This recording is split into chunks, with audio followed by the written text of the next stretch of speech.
Good morning po sa inyo. Yan. Happy New Year sa inyong lahat. Yan. Happy new weather sa loob ng church. Matagal na po natin pangarap to, i-enjoy natin. Pwede bang gawin natin 16 yan?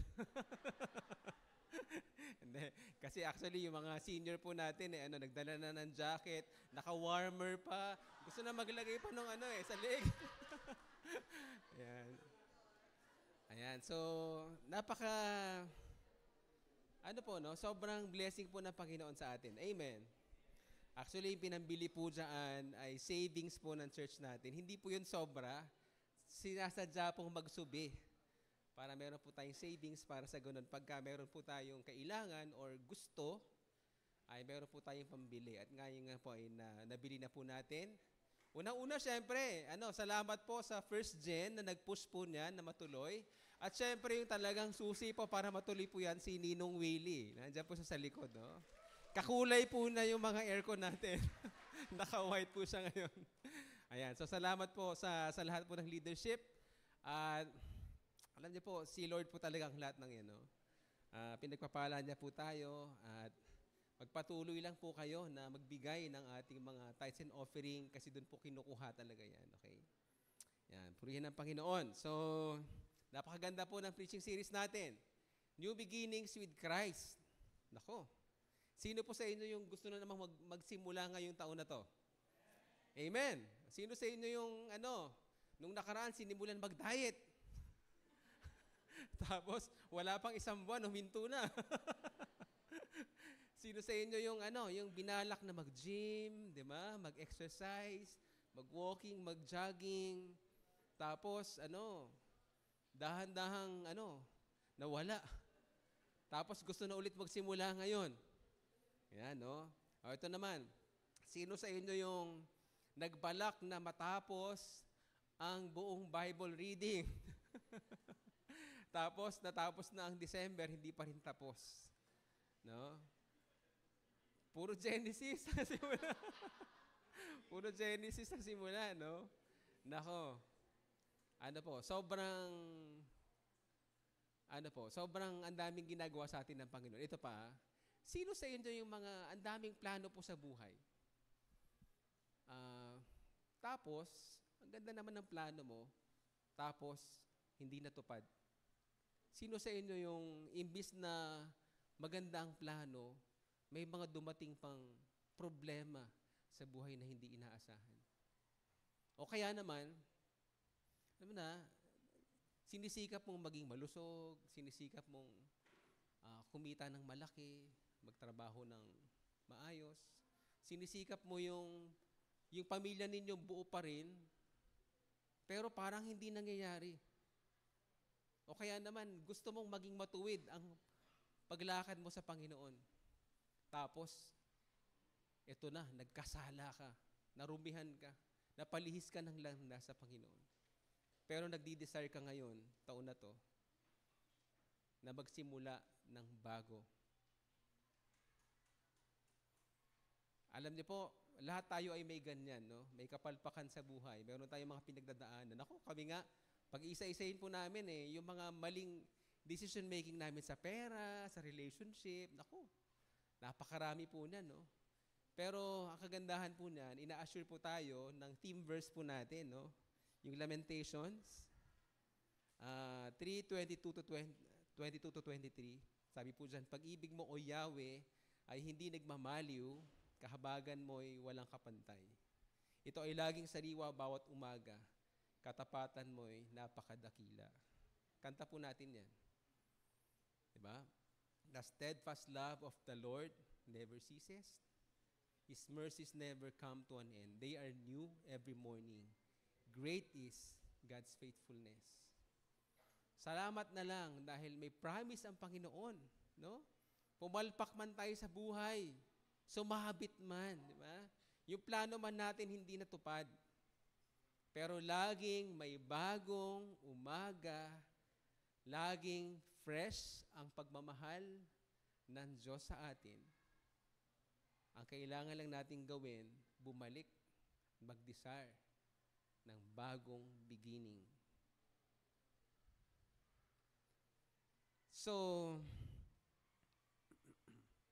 meron po akong isang storya sa inyo para lang masimulan po natin ang mensahe po ngayon. Meron pong isang artist na pumunta po siya ng flea market. Sa France kasi flea market ang tawag doon. Yung mga nagsusubasta, yung mga second hand o pre-love, binibenta po doon. No? Flea market po yun. Bakit flea? Parang kuto ba yung flea? Pulgas. Basta ganon. Kunyari, ibibenta doon yung sopa. Marami ng kuto-kuto yun. Ibibenta doon, di ba? Ibibenta doon yung kama, ibibenta doon kahit ano, mga maalikabok na mga luma na. Flea market po yun. No? So pumunta doon yung isang artist at nakakita siya ng isang canvas. Itong canvas na to ay lumang-luma na. Hindi ko alam kung paano ko siya i-describe eh. Siguro meron din sa bahay ninyo. No? Nasa ibabaw ng aparador, mataas ang aparador, tapos meron kayo nilagay doon na box, tapos nakadikit na yung makapal na ano. Diba? Tapos pagka nagkaroon ng moisture, nabasa na, nagkaroon ng oil, nabasa na, kumapit na. Parang ganun po yung canvas. Sobrang dumi, sobrang luma. Nakakapit na yung alikabok. Yung dumi niya. Na-describe ko ba na mabuti? Ganun karumi. Pero nakita niya yung canvas na maganda ito. Nakita niyang may silbi ito. Gaganda itong canvas na to. So ang ginawa niya, binili niya ng ilang sentimo, tapos pagdating niya sa bahay, hinugasan niya, nilinisan niya, brush niya, sinabon niya, tapos pinatuyo niya. Okay? Pagkatapos matuyo nito, dinala niya sa kanyang studio at nagsimula na siyang mag-painting ng isang masterpiece. So ang nai-reflect na po doon ay isang sunrise. Pinakita niya po doon isang sunrise pagkatapos ng bagyo.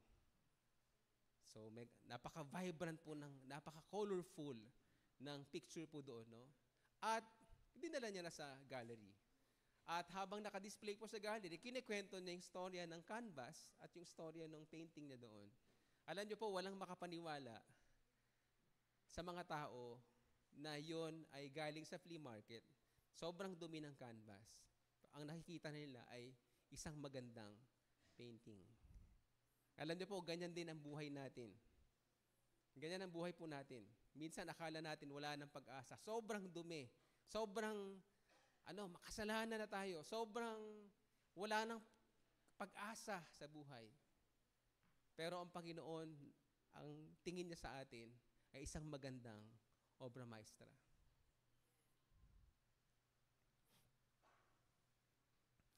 So, ang preaching po natin ngayon ay may title na Make Every Effort Count. No? At ang verse po natin ay Psalm 90, verse 12. Ang sabi po dyan, teach us to number our days that we may gain a heart of wisdom.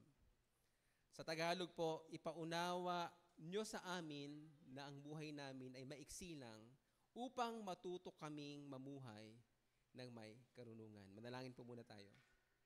Maraming salamat po aming Diyos Ama. Salamat po Lord sa iyong biyaya sa amin na kami ay narito, Panginoon.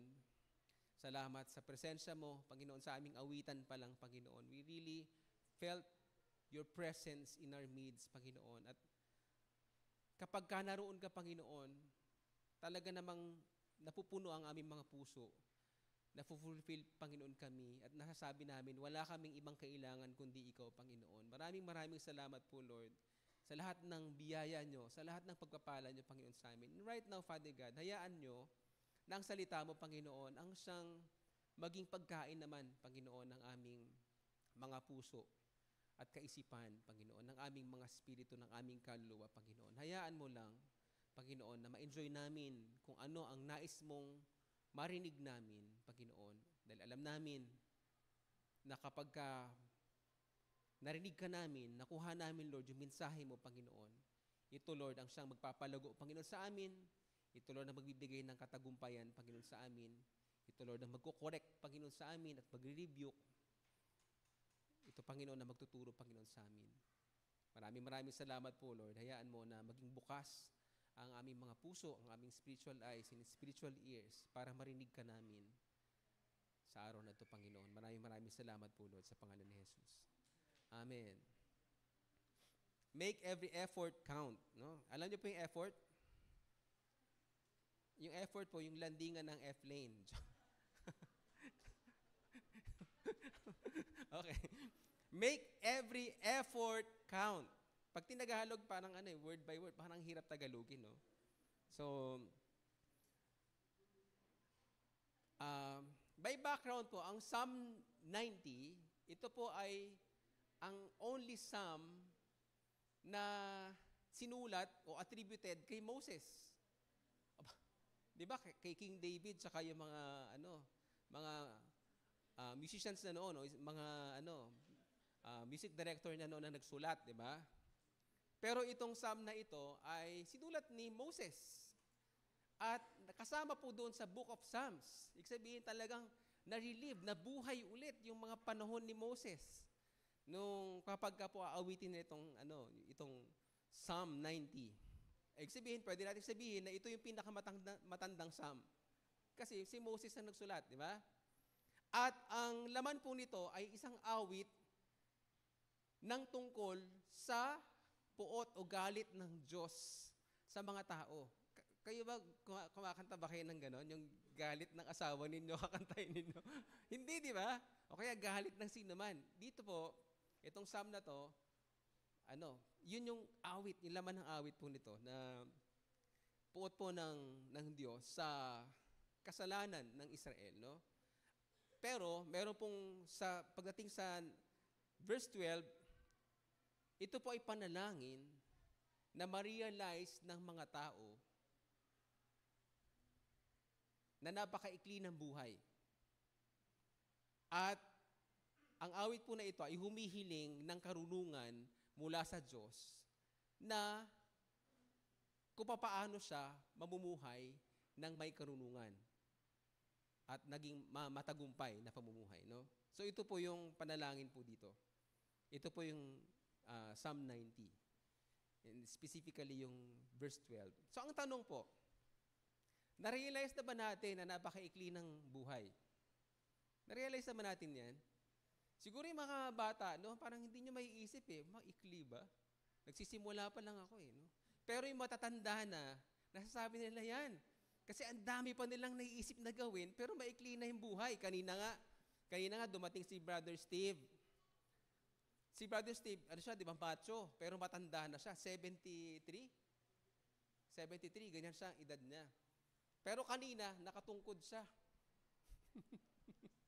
Nakatungkod na siya. Sabi niya, nag-bend lang daw siya. Basta na, may nangyari doon sa may pain. So, nakatungkod siya. Sabi ko, Brother Steve, yung brain po ninyo, batang-bata pa. Pero yung katawan ninyo, hindi na. So, maaaring siya nagsasabi na maikli na ang buhay. Sabi niya nga, nagbabalak sila na mag-aircon din sa bahay nila. Pinag-iisipan, kung split type ba o window type. Okay?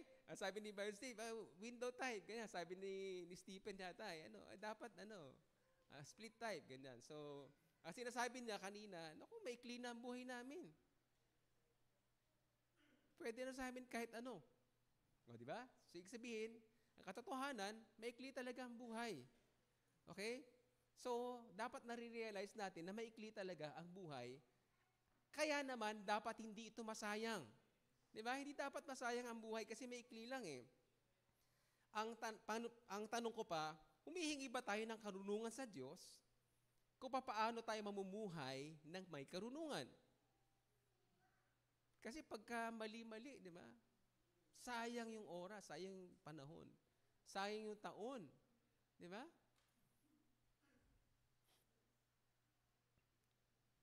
Ang sabi po dyan, teach us to number our days that we may gain a heart of wisdom. Ito po yung unang point na gusto ko pong pag-usapan natin, yung acknowledging the brevity of life. Acknowledging the shortness of life. So, dapat ay ma-realize natin nga na napakaikli ng buhay. At dapat ay magamit natin ito ayon sa kalooban ng Diyos sa atin. Okay? Sabi po sa Psalm 90, before po lumabas yung 12, sa 10, sabi po dito, ang buhay namin ay hanggang 70 years lang. At kung malakas pa, ay aabot ng 80 years. Okay?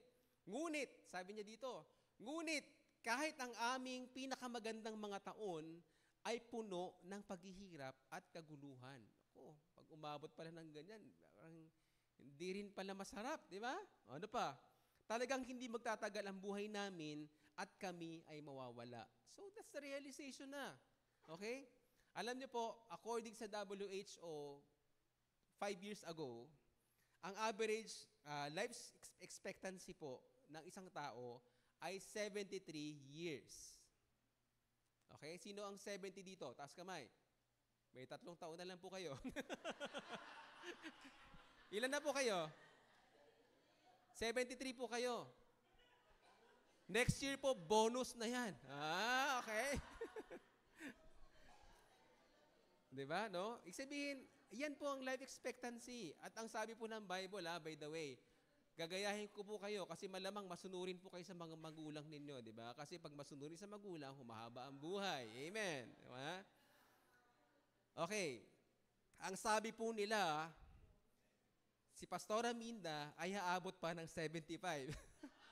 Kasi ang babae daw, ang life expectancy ay 75. More or less 75 years old. Okay? Ang lalaki, mas maikli ang buhay. Mga more or less 70. 70, di ba? Oh, imagine niyo yan, no? Pastor Voltaire, ilang taon ka na? Magsi-70. By the way, ano po pala, hindi po naipakilala kanina, no? Nandito po ang National Director ng CTTP. Pastor Voltaire, Pablo. Nandito po ang kanyang may bahay sa Samunim, Maloy. Nandito po ang Associate Pastor ng Nagkarlan, yan, si Pastor RJ. At yung kanya po may bahay sa Samunim, Ninya. At syempre, yung ever-vibrant na kabataan po nila, si Moy Batakaw. Parang hindi tumatanda kasi, kaya ever-vibrant. Okay. Yun, so mabalik po tayo. So mas maikli po ang buhay ng mga lalaki kaysa sa babae. Yun po yung katotohanan. Yan po ang findings, no, according sa statistics. At may mga factors po influencing the lifespan, no? Una, genetics. Hindi nga ako naniniwala genetics kasi parang yung kinain mo yun eh. Ayun. Pero totoo po yan. May mga weakness ang mga lahi, di ba? Kunwari na lang, yung nanay ko, mahinahin lang. So ako mahina rin. Yung anak ko, mahina rin. Parang ganun siya. So yan ang pangangalagaan namin. Meron namang bata pa lang na high blood na kasi mga magulang nila, ganun din. Okay? At marami pang iba. So may genetics po. It's about 20 to 30% daw po ang variation niyan sa genetics. Pangalawa, lifestyle. Okay? Nakaka-apekto po ang ating pamumuhay. Yung healthy diets. Okay? Pwedeng magpaikli o magpahaba ng buhay. Physical activity, kung nag-exercise ba, o sedentary ang buhay. Diba? Nakaka-apekto po yan. Yung mga harmful habits, no? Sino ba dito naninigarilyo pa? Taas kamay. Mamaya, maghihiram ako sa inyo ng lighter, ha? Baka may maglabas sa inyo. Dapat po wala yon kasi nakakapagpaikli po ng buhay yon. Yung umiinom, nang nagpapakalasing, yung, di ba? Yung, alam niyo po, yung naging addict kayo sa pinagbabawal na gamot, nakakapagpaikli po ng buhay yon. Ako nga po, kaya ako may back pain, may knee pain, may neck pain, kasi nag-steroid ako dati. Imaginin mo yan, no? Kaya, wag na po kayong magpapamacho, ha? Natural na lang. Kasi, lumurupok yung bones kapag ka naggaganon po, no? So, yun po yung mga nakaka-apekto. Kaya naman po, may tinatawag na blue zone. Sa buong mundo, may mga blue zone.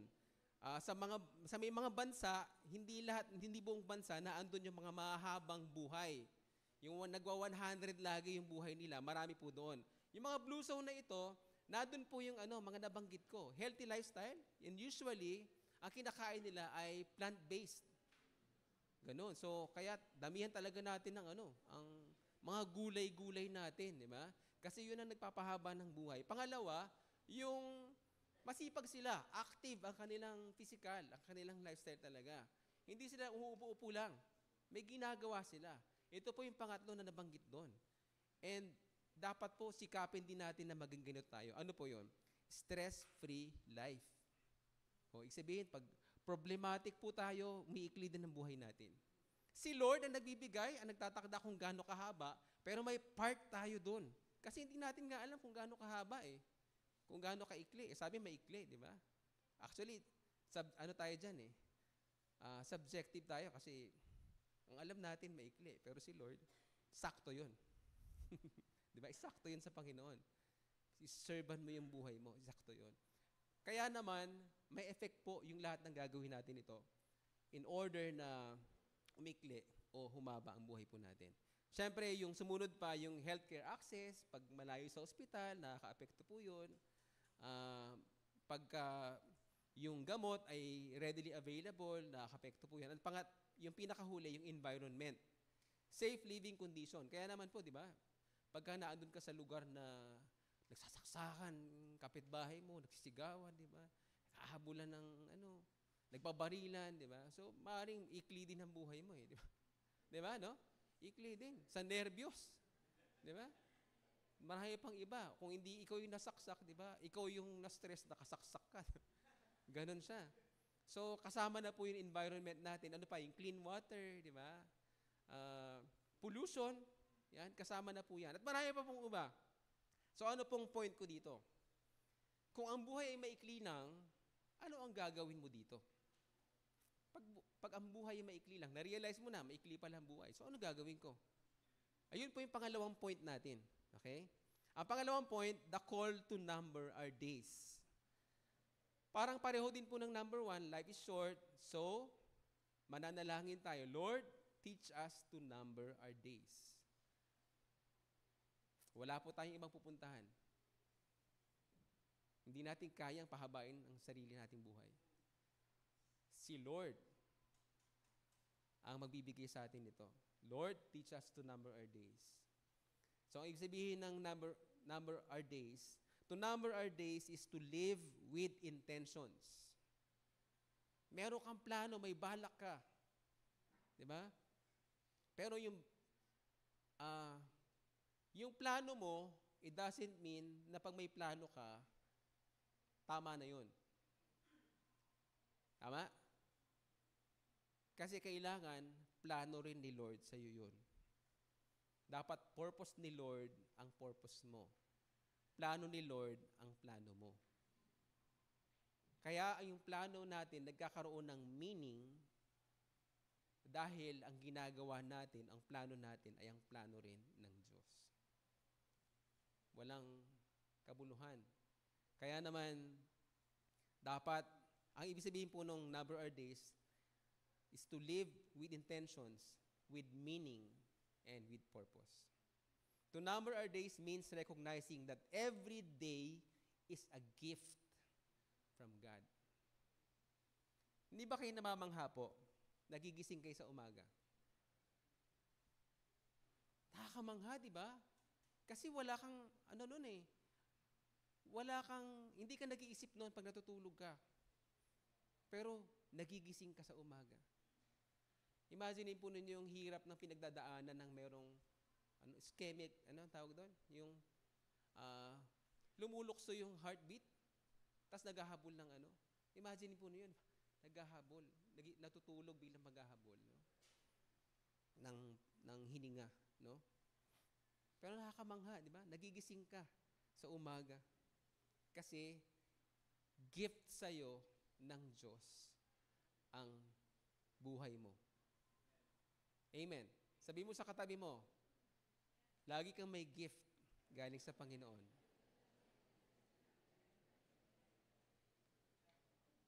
Hindi mo yan sinasadya, hindi mo yan hinihingi. Parang sabi kanina ni Ate Ging, di ba? May mga bagay na gusto lang natin, hindi nga natin napapanalangin, pero ibinibigay ng Diyos. Kasama na po yung paghinga po natin at paggising po natin sa umaga. To number our days means recognizing that every day is a gift and should be used wisely. Okay? Narinig po natin yan pagbotohan, di ba? Vote wisely. Ang isabihin po nun, with wisdom. Kailangan mamumuhay tayo ng may karunungan. Magkaiba po yung kaalaman at karunungan. Okay? So, kung maikli ang buhay, dapat ay magamit natin ito sa karunungan. Meron po akong ikikwento sa inyong, medyo simpleng kwento po ito. Noong December, ay, kumuha po kami ng 3 days na bakasyon papunta sa Thailand, no? So, kasama namin si Lee. Bakit 3 days lang? Medyo maikli nga eh. Dapat 4 or 5 days man lang. Kasi before noon ay merong mga Christmas party, after na may Christmas party ulit. So siningit lang talaga namin yun. At doon, nagpaalam ako kay Lee, yung sweldo. Binigyan siya ng pera, ng bat, ng mami niya. Para, Lee, ikaw na bahala. Ikaw na kung anong gagawin mo dito. Pwede ka na bumili ng sarili mo. So, sa mga nakakilala kay Lee, overthinker siya. Okay? Pag hindi siya naka-ready, matagal mag-isip. Okay? Pero, during that time, hindi siya nahirapan. Meron kagad siyang nalistahan. Hindi ko alam. May listahan na kagad siya. Wow. Okay So, pumunta kami sa Pattaya, yung yung alfresco na kainan, maraming tao, maraming bilihan, maraming pagkain. Okay? Gabi to, dinner. So, meron siyang naisip na i-dinner. Crocodile barbecue. Okay? Hindi po yung buong crocodile, kapiraso lang yun na meat. Okay? Yun ang niya. Tinikman ko, parang pork chop lang din. Ganun lang. Nakitikim din ako. Tapos, exotic food. Bumili siya ng insekto, yung cricket, saka uod, na toasted yon. So sabi ko, tinikman ko, parang dilis lang pala. Ganun. Pero sa mga hindi nakakain, di ba? Ganun siya. At meron siyang pasalubong. Bumili siya ng elephant na keychain. Konti lang yon, no, na nabili niya. May sobra pa. Siguro mga 200 to 400 pesos pagka kinonvert. Dito na siya nagka-problema. May sobra pa. Na problema na siya, anong bibiling ko nito? May konti na lang siyang halaga. Anong bibiling ko dito? Pag bumili siya ang gusto niya, mas marami pang mabili, pero ano naman yung nabibili? Pagka naman mas mahal, mas konti na yung mabibili. Nag-iisip na siya. Doon na siya nag-overthink ulit. So, pumunta ng mall. Pag ito, ayoko na yan. Pag ito, gano'n na siya. Lahat na. Hindi na siya makaisip. Okay? Hanggang sa umabot na kami sa airport. Pag nasa airport ka na, mas mahal na ang bilihin. Hindi niya na nagamit yung pera na. Yung pera niya, inuwi na sa Pilipinas, nagsilbing souvenir na lang niya. So, ganyan nga ang buhay natin minsan. Parang pera din. No? Kapag ito, yung buhay mo ay ibinili mo na kung anong gusto mo, yun na yun. Pagka ginamit mo ang buhay mo sa hindi maganda, yun na yun. Pero may isa pa. Pag hindi mo nagamit ang buhay mo sa tama, sa maganda, sa plano ng Diyos, yun na yun.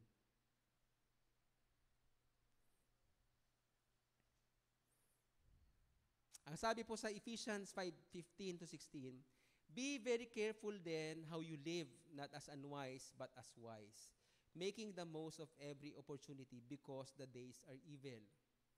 Isa pa pong paraan ng paggamit natin ng tama ang buhay po natin ay maging matalino po tayo sa paggamit nito. Dahil ang buhay, ang mundo po natin, ang mga araw po ay evil. Masama, pasama ng pasama. Di ba po may may nasunog may wildfire, forest fire sa California. Malayo naman po sa IGM kasi ang IGM bandang bandang baba na. Kasi lumipat na po sila, di ba? Mas bababa na. So bandang taas may mga forest. So nagkaroon ng wildfire, tapos yung maraming pong kabahayan ang talagang nasunog at may mga ilan po namatay din, no? Alam niyo po ba, meron ako nakitang video na 2 days before magkaroon ng sunog po doon, meron po silang event ng mga artista, basta mga ganon, na minamak nilang Diyos Kung napanood po niyo yan. Parang may botohan yata. Tapos, may isa, may malaking boto nakuha. Si God, 0 vote. After 2 days, nangyari po yung wildfire na yun sa Los Angeles. Hindi po natin alam kung paano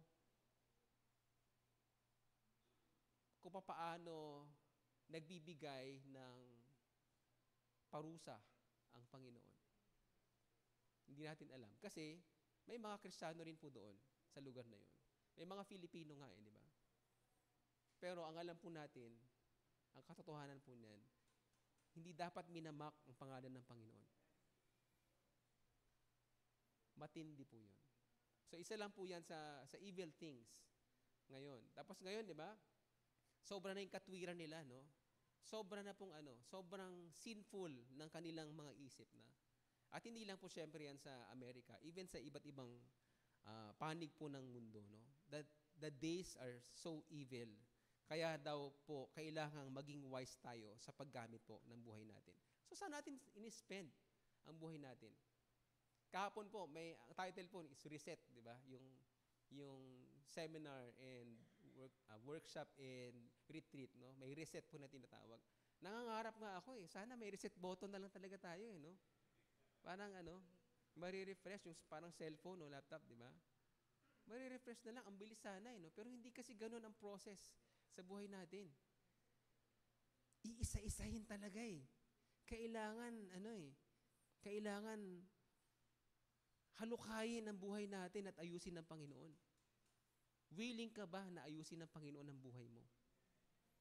Willing ka bang mamuhay bilang wise? Di ba? Kasi si Lord lang talaga ang nagbibigay ng karunungan sa atin. Kasi ang mundong ito ay pasama na ng pasama. No? Nabanggit kahapon yung respectable sins. Tinignan ko kagad, ano ba yung respectable sins? No? Kagalang-galang na kasalanan ba yan? Respectable sins. Ang tawag, ano pala yan, na-popularize po yan nung author, si Jerry Bridges, sa book niya na Respectable Sins, Confronting the Sins We Tolerate. Ibig sabihin, may mga kasalanan na pala na natotolerate. Even Christians. No? Ano pong ibig sabihin ng natotolerate? These sins, it refers to sins that are often overlooked or minimized by society. Hindi na pinapansin kasalanan pala yun. Pinapaliit yung kasalanan. Okay? These sins tend to be more socially acceptable or culturally tolerated but are still considered sinful from a biblical perspective. Magbibigay po ako ng example sa inyo. Pride. Ako. Di ba, no? Ngayon sa Amerika, yung rainbow, pride yun. Di ba, no? Ano na siya? Ginagawa nilang makulay ang sin of pride. Di ba? Pagiging proud. Self-confidence yun, hindi yun pride. Di mo? Grabe, di ba? Madideceive. Confident lang naman ako. Hindi ito pride. Pero, sa loob, pride yun. No? Ano pa? Gossiping. Napaka-normal naman. Nababasa mo na nga sa social media, kwentuhan dyan. Meron na nga tayong mga words dyan, iba-iba, no? Chika babes, kahapon chika babes. Ano yung chika babes? Yung marites. Yun din pala yun. Malumang term pala yung chika babes, di ba? Marites, pagchichismis. Ang daming salita natin dyan to the point na nanonormalize na okay lang yun. Pag hindi totoo, di wag. Pero pag totoo, dapat ipagkalat natin. Di ba, no? Gossip po yun. Di ba? Kasalanan po yun. Dinidismiss as harmless na siya. Ano pa? Anger. Ito. Can now be justified in certain situations. Nagalit ako kasi. Kasi, naghahanap ng i-blame. May blaming attitude na. Diba? Nagalit ako kasi hindi nangyari yung naiisip ko Nagalit ako kasi binangga ako Sinagi ako Nagalit ako kasi hindi nangyari yung gusto kong mangyari. Samantalang, sabi ng Biblia, ito'y kasalanan. Pinapagaan na lang. Envy. No? Iba, wala pong holy inggit Wala pong ganun. Okay? Walang holy inggit. Na-inspire ka lang nun. Iba yung inggit. Okay? Na-inspire ka, kasi pag nainggit ka, nag-iisip ka na na masama sa kanya, nag-iisip ka na, ano kayang negative nito? Naghihanap ka na sa kanya kasi naiinggit ka eh. Pero pag inspire ka, tinitingnan mo lang siya, wow, sana ako rin. Sana all, di ba? Ganyan tayo. Pero pag naiinggit ka na, hindi siya dapat, di ba? Kaso, normal lang naman yung naiinggit eh. Di ba? Kasi yung iba nga eh. Ano pa? Yung selfishness or self-centeredness, ang term na dyan is individualistic. Diba? Ano pa? Materialistic. Okay naman kasi lahat naman ginagawa yan eh. Diba? Okay lang naman magkamkam ng limpak. Diba? Hindi siya tama eh. Diba? Ano pa? Impatience. O ito. Can be subtle sin that often goes unnoticed. It manifests when people expect things to happen quickly or become frustrated when delays or others' shortcomings. Ibig sabihin, okay lang naman eh. Impatient, di ba? Nag-pray ba kayo na, Lord, bigyan mo ako ng patient. Ngayon na, Lord. Impatient pa rin, di ba? Kasalanan po yun, yung pagiging impatient. Judging others, di ba? Worry. Ito yung matindi. Kahit tayo mga Christian, nag-worry lang naman ako, mamaya wala na to. Pero hingi ka ng tawad kay Lord. Kasi ang worry ay sign na hindi ka nagtatrust sa Panginoon. Actually, yan po yung pinakamarami naming panalangin. Kasi, nag-worry kami lagi. Lord, patawarin mo kami. Nag-worry na naman kami. Ang problema po niyan, pag na-normalize na yung worry sa'yo, hindi ka na humihingi ng tawad sa Panginoon. That's sin. Yan po yung mga respectable sins na tinatawag at hindi po dapat ma-normalize yan sa atin bilang mga Kristiyano. Amen. Pag meron ka nito, be wise, repent, at huwag sayangin ang oras sa mga bagay na ito. So ano ang dapat nating pag-aksayahan ng panahon? Okay? Ano pala? Na kung naalala niyo po yung illustration ng isang professor tungkol sa jar of life, okay? Yung isang professor daw, pumasok siya sa classes niya, tapos may dala siyang malaking garapon, so nilagay niya doon, illustration niya yon, sabi niya, ganito ang buhay natin. So kumuha siya ng mga golf balls, pinuno niya, sabi niya sa estudyante niya, puno na ba yung garapon? Sabi ng mga estudyante, opo, puno na po. Ang ginawa niya, nilabas na yung mga small pebbles, pinasok niya, sabi niyo, puno na. Nakapasok pa to. Yan, puno na ba? Sabi niya ganyan. Ay, ganun po. Nga, hindi pa pala puno kanina. Yan, puno na po. Ginawa niya, sand. Nilagay niya, kinalog-kalog, pumasok pa yung sand. Natatawa na yung mga estudyante, akala natin puno na. Hindi pa pala. Tapos hanggang sa mapuno, sabi niya, puno na ba? Ayan, puno na po. Ginawa niya, kumuha siya ng 2 cup ng kape. Nilagay niya, natatawa sila. Hindi kape. 2 kape. Ayan, puno na ba? Puno na. Tapos ang sabi po ng professor, this jar represents your life. The golf balls are the most important things. Your faith, family, health, and passions. Mawawala man ang lahat, pero kapag naroon yan, puno ka pa rin. Sabing ganyan. The pebbles are the other things that matter. Your job, house, your car. The sand is everything else, the small stuff. If you put the sand in first, there's no room for the pebbles or the golf balls. Pag maliliit ang inuna mo, yung mahalagang bagay ay hindi na makakapasok. And then he added, and the coffee. Okay? Sabi ng professor, it shows that no matter how full your life may seem, there's always room for a cup of coffee with a friend. Ano pong maganda po dito, ang ina-emphasize ito, no?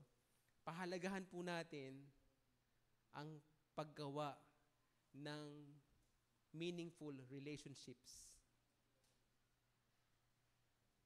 Okay? Una, relationship sa Panginoon. Pangalawa, relationship sa kapatiran, sa kapwa, relationship sa pamilya, sa mga kaibigan, sa mga hindi mananampalataya. Let us focus sa pagkakaroon po ng relasyon sa Diyos. Kasi, imagine po ninyo, no? Wala kang kaibigan. Paano pag nagka-challenge ka? Hindi ka umati ng D-group. Paano lang malalaman ang problema mo? Diba? Sino ang makikibahagi sa'yo? Pag magtagumpay ka, walang makikiselebrate sa'yo. Pag may kabiguan ka, sinong dadamay sa'yo? Napakahalaga po nito. Mawala ka na nga ng lahat eh. Basta nandun si Lord at may meaningful relationship ka sa kapwa mo. Every moment counts, and a well-lived life is one spent wisely on things that truly matter. Wala pong pinakamahalaga, no, na paraan para gugulin ang buhay natin, kundi gugulin mo para sa Panginoon. Wala na akong ibang makita eh. Wala na talaga akong ibang makita. Ano pa gagamitan ng buhay ko? 52 na ako ngayon. Ano pa? Sabi ko, ano pa? Wala na eh. Diba? So, yan po ang pinaka-realization. Dapat po makarating po kayo dyan. Walang pinaka-worthwhile na paggugugol ng buhay, kundi gugulin mo ito para sa Diyos.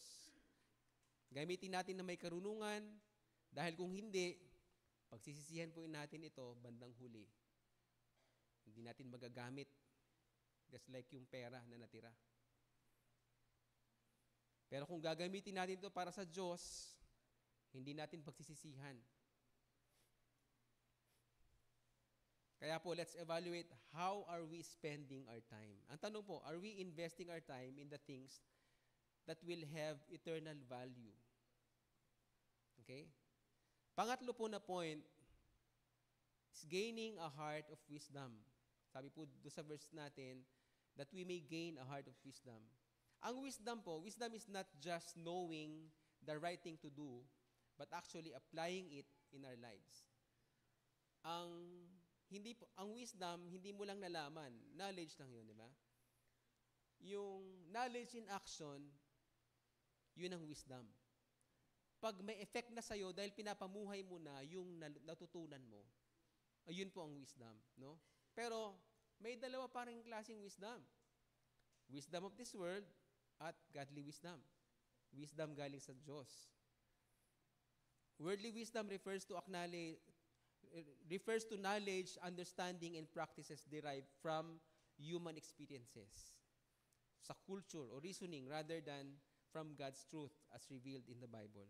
Ang worldly wisdom is focused on temporary, self-centered, limited in perspective, and it leads to spiritual blindness. Pag nasanay po kayo na ang sinusunod ninyong wisdom ay yung worldly wisdom, pupurol po ang inyong spiritual life, ang inyong spiritual eyes, spiritual ears. Later on, hindi mo na nakikita, hindi mo na nararamdaman si Lord pagka nasanay po kayo na ganun. Samantalang, ang godly wisdom begins with reverence of God, leads us to fear the Lord. It seeks purity, peace, humility, obedience, and righteousness. It has eternal perspective and leads us living in alignment with God's will. So, kung kayo pipili, dapat ang mapipili ninyo ay godly wisdom. Yun po ang binabanggit po dito. Bigyan niyo po kami, Panginoon, ng wisdom na nagmumula sa inyo. Yan po dapat ang panalangin natin. Proverbs 3, verse 5 and 6, trust in the Lord with all your heart and lean not on your own understanding. In all your ways submit to Him, and He will make your paths straight. James 1:5, if any one of you lacks wisdom, let him ask of God, who gives generously to all without reproach. Hihingi lang po natin sa Panginoon. Ang challenge po natin, mga kapatid, si Lord nagbibigay ng wisdom. Pero tayo, nagbabasa ba ng Biblia? Nakikinig ba tayo sa ating mga DBS? Sa D-group, sa fellowship natin, tinatandaan mo ba ang napipreach, ang nami-message, ang na-exhort? Kasi ang wisdom po ng Panginoon, mababasa din po natin sa Biblia. So, talaga pong hingin po natin yan at gawin po natin yan. Alamin po natin ang sabi ng Biblia para po magagawa po natin yan. So, we need God's wisdom every day. Let's commit to seeking wisdom in every decision we make, especially in how we allocate our time. So, let me give you practical ways to make every day count. Ang una ay start with a purpose. Hindi pwedeng walang plano. At sabi ko nga kanina, dapat ang plano mo, yung plano rin, Lord. Kaya ang tanungan po dyan, anything, pag may gagawin ka, gusto ba ito ni Lord? Dapat ganyan pong tanungan lagi eh. Pag may decision making ka, ano bang gusto ni Lord? Yan. Pagka walang malinaw sa Biblia, manalangin ka ng manalangin. Kasi ang Diyos tumutugon sa ating mga panalangin at gagabayan niya tayo. Begin each day with prayer and ask God how He wants you to use your time. Pangalawa, prioritize relationships. Nabanggit ko po kanina. At mababanggit po ito from time to time. Kasi nakuha na po namin eh. Ano ba? Bakit ba tayo nag-small groups? Para magkaroon tayo ng intimate relationship sa bawat isa. Bakit tayo nagkakaroon ng ganitong pagtitipon? Para maramdaman natin na tayo ay united. Bakit tayo nag-fellowship? Para maramdaman natin o magkaroon tayo ng deeper relationship bilang mga magkakapatid. So prioritize relationships. Dapat lumalalim po ang relasyon ng bawat isa. Di ba? Magbatean po tayo ng magaganda. Parang siging. Nabati ko lang noong nakaraan. Parang lumalim ang relationship namin, di ba? Binati niya rin ako, di ba? Hindi naman kami masyadong close ni Ging. Nagkasama kami minsan, tatandaan ko din yun sa Nasugbu. Pero wala kaming personal na relationship. Pero itutuloy ko lang yun, ha? Kasi parang ang love language mo yata ay ano eh. Ano tawag doon? Yan. Words of affirmation, di ba? Kung ano po yung love language ng bawat isa, yun po ang gamitin natin. Okay? And then, marireciprocate po yun. Huwag po kayong mag-alala. May babati din po sa inyo. Okay? So, prioritize relationships. Ano pa? Live in the present. Naku, yung tapos na yun. Huwag na kayo namumuhay sa tapos na. Wala na kayong magagawa doon. Pagpalpak kayo noon, palpak yun noon. Iba na ngayon. Diba? Humingi ka ng tawad noon. And then, ano na ngayon, Lord? Yan, ganyan dapat ang usapan natin. Stop dwelling on the past or worrying about the future. Embrace the present and make the most of each day. Dahil ang bawat araw ay gift sa'yo ng Diyos. Okay? Live in the present. Ano pa? Pursue God's will. Hanapin lang talaga natin ang gusto ng Panginoon sa atin. Wala nang iba. Okay? And last, reflect and evaluate. Okay? Take time to evaluate your day, reflect on your goals, and realign if necessary. Lagi tayong mag-a-adjust. We don't complain, we adjust. We adjust lang. Si Lord alam ang lahat. Okay? Let's just reflect and let's evaluate yung buhay po natin. Ito po, Lamentations 3:40. Let us examine our ways and test them, and let us return to the Lord. Kahit ano mangyari, return to the Lord. Kahit palpak, return to the Lord. Kahit nagtagumpay, return to the Lord. Nagkasala, return to the Lord. Okay ang buhay, tahimik, return to the Lord. Magulo ang buhay, return to the Lord. Wala po tayong ibang babalikan kundi ang Panginoon. Sana po ganyan ang maging puso natin. I pray na ganyan po ang ang puso po natin, no? Lagi tayong babalik sa Panginoon. So, conclusion na po tayo. Take a moment to reflect on your past year. Ano bang na-prioritize mo? And then, ngayong taon na to, what will you change this year? Napakahalaga po nito. January pa lang. Si Lee, naghahanap siya ng hinahanap muli? Planner. Okay? Planner. Habang available planner sa National Bookstore, bumili na kayo kasi nagkakaubusan yan. Kailangang magandang pasimula, no?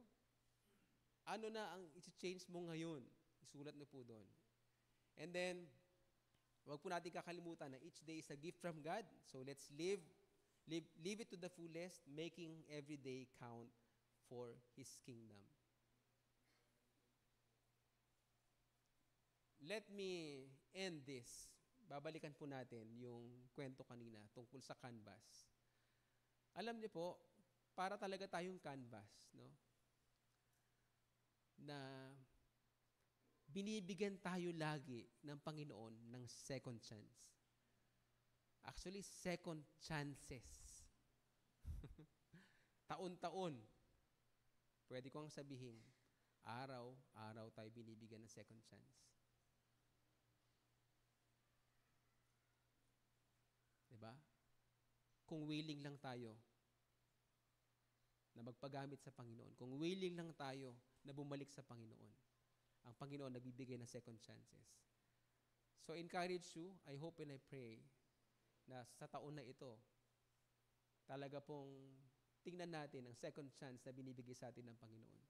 Ang Panginoon, ready tayong patawarin, ready tayong linisin, ready tayong pintahan na maging colorful ulit tayo at maging masterpiece tayo.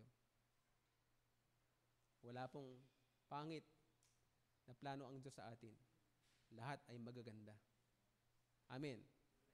Ang tanong, willing ka bang bumalik sa Panginoon?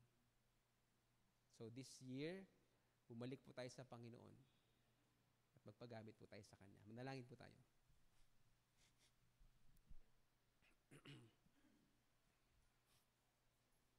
Maraming salamat po, aming Diyos Ama, sa second chances, Panginoon, na ibinibigay mo, Lord, sa amin, Panginoon. Maraming salamat, Lord, dahil hindi ka, Lord, nagsasawa, Panginoon, sa amin, sa likod, Lord, ng paulit-ulit naming pagkakasala, Panginoon.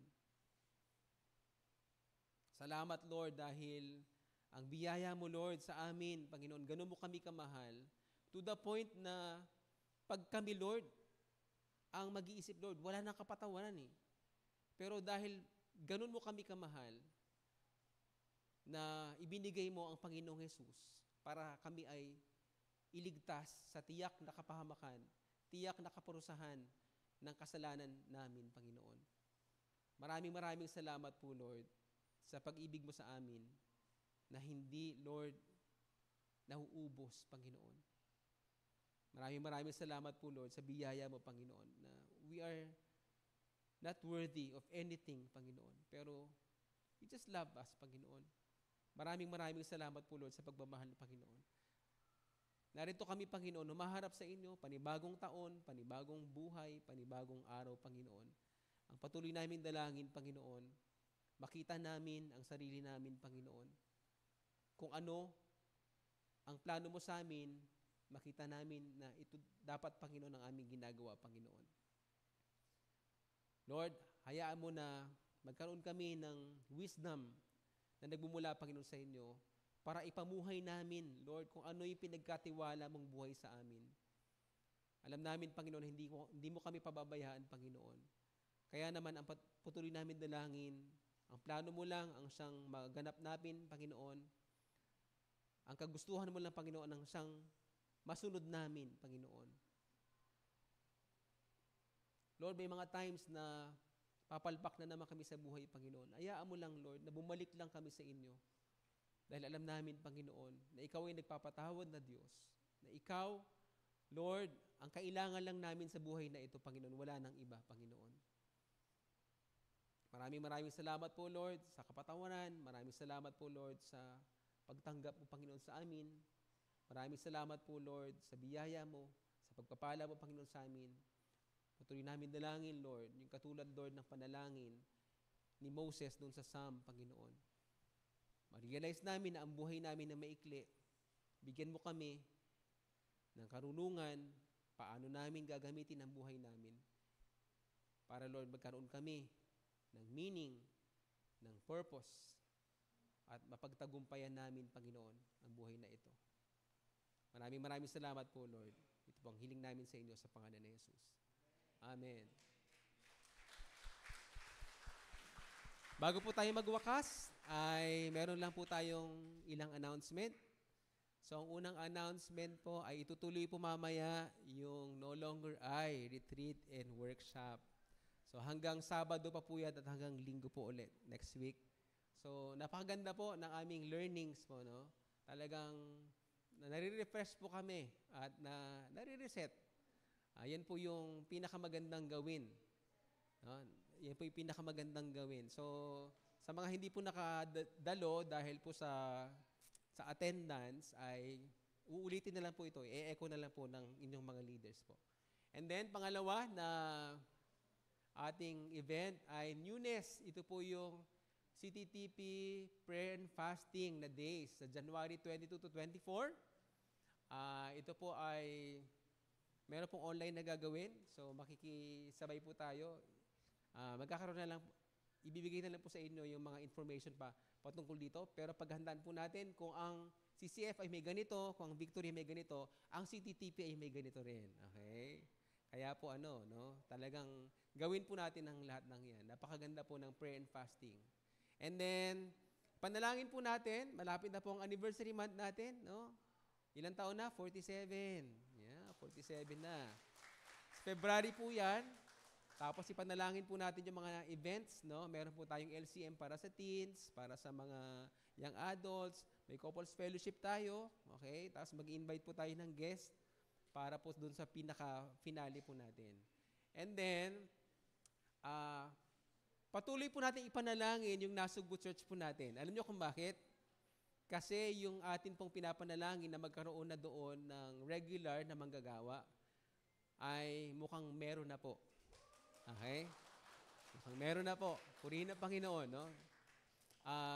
Yung Policarpio family, sila po yung talagang nagde-dedicate ng buhay nila. Hindi lang po isa, hindi lang mag-asawa, buong pamilya sila. Okay? So by March, ang alam ko po ay doon po talaga gagawing official. Okay? Tapos, pag-pray po natin, no? Kasi pag yung magandang plano natin at na tayo sa Panginoon, no? Naka-align na tayo sa plano ng Diyos. Merong ayaw noon, ang kaaway. Marami pong hadlang. Hindi po madali ang kanilang sinusuong na journey, no? Kagaya po nung Tuesday, napakaganda sana, di ba? Kasi all is well na, no? Napaka-smooth ng mga plano. May nakabanggaan po si Jay ng sasakyan. Okay? Tapos napapulis, ganito ganyan. Si Jay po, panalangin natin na lumakas ang kanyang puso at damdamin. Puso eh. Kailangan maging strong po siya. Kasi parang during that time, parang hindi siya nakaisip na maayos sa mga decision making na pagka may mga ganong pagkakataon. So panalangin po natin na tumibay po yung kanyang puso. Okay? Kasi marami pang hadlang sa kanila para hindi gawin ang kalooban ng Panginoon sa kanilang buhay. Kaya ipanalangin po natin sila, no? At yun po. Ano pa ba? So, mamaya itutuloy po ulit yung ating No Longer I na seminar. So, wag na pong uuwi yung mga naka-enlist po doon kasi may pa-lunch na po sa atin. Okay? At hindi na po papatayin ng aircon, tuloy-tuloy na po ito. Okay, sige, tayo po tayong lahat. Magwawakas na po tayo sa panalangin. Sabi mo sa katabi mo, na-enjoy ko yung presence mo, katabi kita. Yan. At salamat sa Panginoon kasi ang presence na talaga ang pinaka-panalo po dito sa ating lahat. Okay, let's pray. Maraming salamat po, Father God, sa pagsama niyo, Panginoon, sa amin. We really enjoy your presence. Kanina pa, Lord, sa awitan namin, Panginoon, napakaganda ng mensahe, Lord, ng mga awitin, Panginoon, talagang naka-identify, Panginoon, kami at naawit namin ito galing sa puso namin, Panginoon. Talagang sinasamba ka namin, pinupuri ka namin, Panginoon, sa lahat ng inyong ginawa sa aming mga buhay at gagawin pa, Panginoon. Salamat din, Lord, sa mensahe mo, Panginoon, na talagang naging pagkain ng aming mga puso at isip, Panginoon, ng aming mga kaluluwa, Panginoon. Patuloy naming dalangin na ang lahat ng ito, Lord, ay tumimo sa aming puso at magawa namin, Panginoon, sa aming pang-araw-araw na buhay, Panginoon. Pagpalain mo, Lord, ang bawat isa na narito. Maaaring may mga pinagdadaanan, Lord, sa kalusugan, sa finances, Panginoon, or sa relationship, Panginoon. Kilala mo ang bawat isa, Panginoon, at alam namin, Lord, na hindi mo sila pababayaan, Panginoon. Samahan mo sila, Panginoon, sa pagdaan sa mga pagsubok na ito, Panginoon, dahil alam namin na may katagumpayan, Panginoon, ang lahat ng ito kapag kasama ka namin sa buhay namin.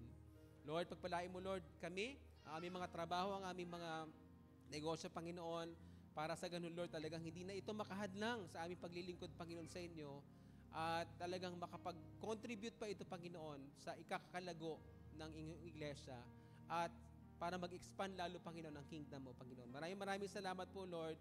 I speak blessings sa bawat isa na narito po, Panginoon. Ikaw magkapala, Panginoon, sa bawat isa, ang aming mga pamilya, Panginoon. Pagpalain mo ang aming mga kasalamuha, Lord. Gawin mo kami pagkapala sa kanilang lahat, Panginoon. Binabalik namin, Lord, ang lahat ng papuri, lawalhati, Panginoon, sa inyo, sa pangalan ni Jesus. Amen. Amen. So, pwede na po tayo magbatian, magkamayan po tayo, mag-fellowship po tayo. God bless everyone. See you next Sunday.